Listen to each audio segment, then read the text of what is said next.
I've been dealing with an aggressive case of multiple sclerosis, primary progressive multiple sclerosis, for 20 years. And I've been in a wheelchair. I've dealt with severe pain. I've had a lot of consequences from that, major life changes. But I've also found that I've been able to slow that progression and change my trajectory in a way that I was told was impossible. I've spent 5 years wheelchair dependent, and I've been able to regain basic walking ability for 4 years. I'm still highly disabled. I don't want to misrepresent that in any way, but I can do some things that I simply couldn't when I was dependent on a wheelchair. And those, I'm grateful, and I find those useful. And I'm incented to continue. I've seen what's possible so far. I'm here to try to determine how far I can take it. I don't know. It may end here. This may be it. It may not get any better. It may get worse for all I know. But I'm trying to see how far it can go, how good it can get, establish what's possible, and then share that. And if people want to do that, if they find that an attractive track, great, go for it. But they may not. And I recognize, after dealing with multiple sclerosis and sharing some of my early successes, I can see a couple different reactions come back that I understand. Some people hear that I've improved my walking ability or pain or other things like that, and they're encouraged. They're like, all right, man, that's great. I'm really inspired, and I want to do that too. I want to do those same things that you're doing. And that's great. And I love that, and I love to share and hopefully give them a trajectory. But I also recognize that there's some people that don't want to hear it as much. And I think that there's some legit reasons why that might be the case. If it comes at them in a way that's confronting them, like, why am I doing these things and perhaps they're not, or whatever, it can put people in a corner in a way that I simply don't intend. But I just recognize how that can happen. And I think about that. And I think that people's responses to this are different. They say multiple sclerosis is a snowflake disease. Everybody gets different symptoms, and it happens to them differently. And I say our response is also a snowflake response.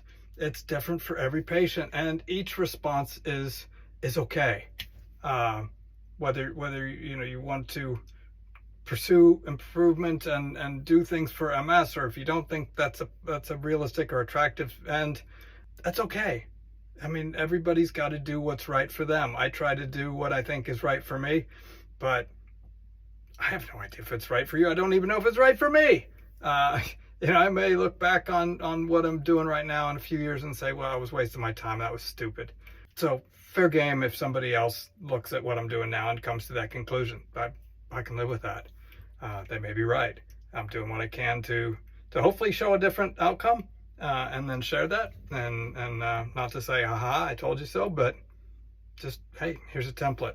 Because there can be a big ask for some of the things that I don't think anything I'm doing is terribly complicated, but it does require a commitment and a cost, and an investment and pain, and that's not always for everybody.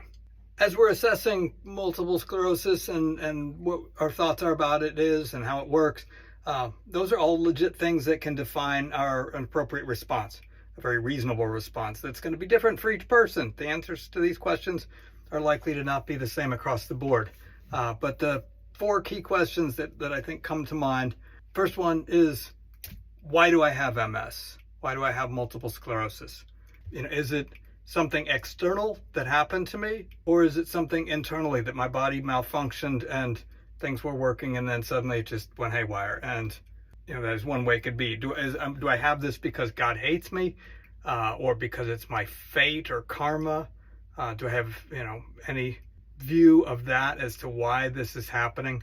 And that leads to the second question: what can be done, if anything, to control this? And that gets in, I think, first off, do you believe that multiple sclerosis is always a progressive disease? That this is just a race to the bottom, it just depends on how long?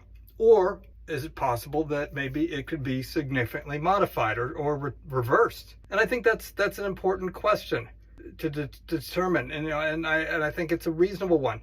It's often just stated as a matter of fact that multiple sclerosis is a progressive disease, and put that on the punch bowl. But is it? I mean, even some of the classifications of multiple sclerosis, like relapsing and remitting, imply there's a remission. It turns off. There, the multiple sclerosis turns on for reasons we can't explain, and turns off for reasons we can't always explain.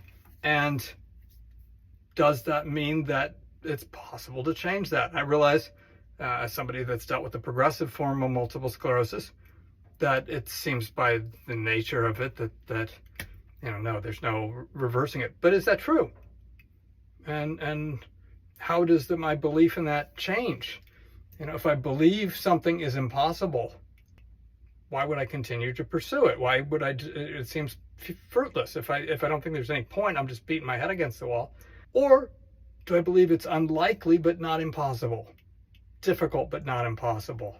And I think that's an important assessment. In my view, nothing is over until we decide it is.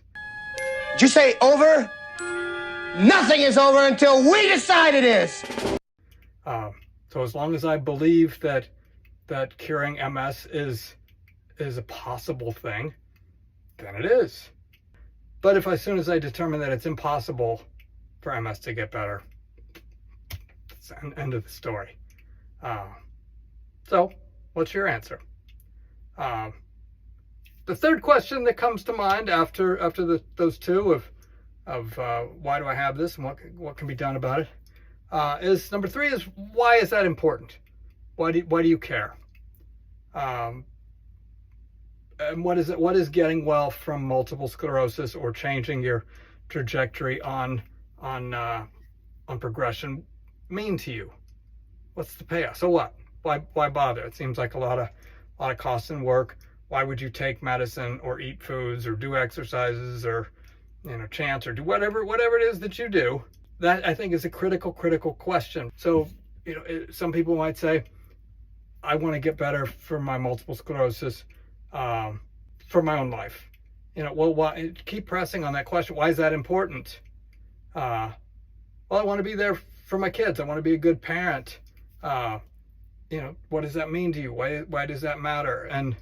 And keep drilling into it. They can be some painful questions, but the value in drilling down to that is you start to get to the 4th question, which is, what is it worth it to do to get there? Why do you want to get well from MS, and what are you willing to do to make that happen? And I think those are 2 critical questions, and every MS patient needs to answer them for themselves. I think it's because it's going to define what you're willing to do and what you can do. And each of those decisions happen on a very fine level, day in, day out. And it's important to know what you're willing to do. And there's not a single answer. There's some people might say, it's not that big of a deal. I'm fine with this, or this is just my fate, and I'm going to play the hand that I'm dealt, however that is. And I don't care. Or I'm not willing to do X, Y, and Z to get there. I don't want to compromise, my daily quality of life or whatever, anything. These answers to these questions are really important, but I think that it's a really valuable and important exercise to ask them and figure out what's right for you. Because again, every response to multiple sclerosis is going to be as unique as the disease is itself. And so trying to figure out what's right for you, I think, starts with some thought into what really matters. So, anyway, these are the thoughts that I have in sitting in my sauna at hundreds of degrees, just kind of cooking. So anyway, I hope that's helpful. I welcome your comments and discussion in the comments. So I'd like to hear what you think. Again, this is not a one-size-fits-all. It's a snowflake disease, multiple sclerosis is, and that makes it logical that our responses are going to be snowflakes too, unique to each of us. Talk to you soon. See ya.